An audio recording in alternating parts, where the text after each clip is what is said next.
Now, Vietnam's election of deputies to the National Assembly and People's Councils is drawing attention not only from voters across the country, but also from foreigners living and working in Vietnam.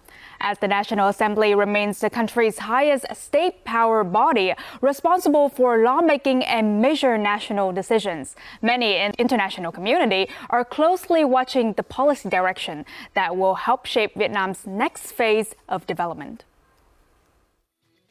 Vietnam welcomed nearly 4.7 million international visitors in the first 2 months of 2026, following a record-breaking 21 million arrivals in 2025.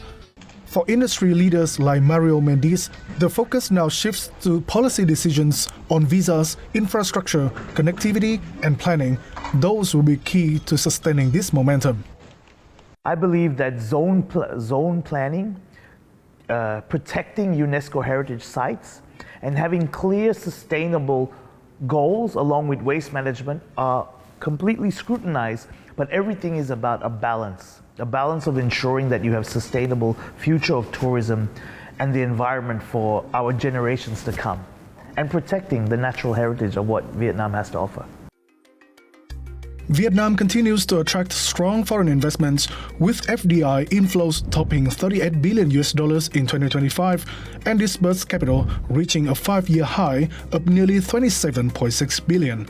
The country is now focusing on attracting higher quality, technology-driven investment to support its long-term growth strategy.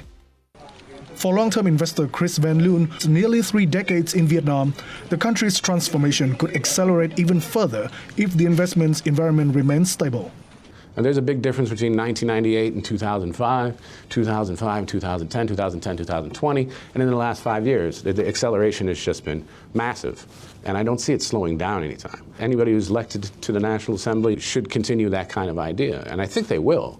This election is quite important because Vietnam is in a very special moment in its development. Vietnam was already at the stage where it needs to rapidly diversify its economy in order to continue the excellent growth record that it's had. And this next generation of leaders is going to need to build on that vision and keep going forward and keep building on that momentum. The National Assembly has pushed forward a vision of 10% or greater growth rate.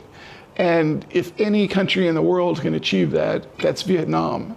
And they have, I believe, outlined the areas where they need to work to the policy areas where they want to implement these changes so they can achieve that 10% growth rate.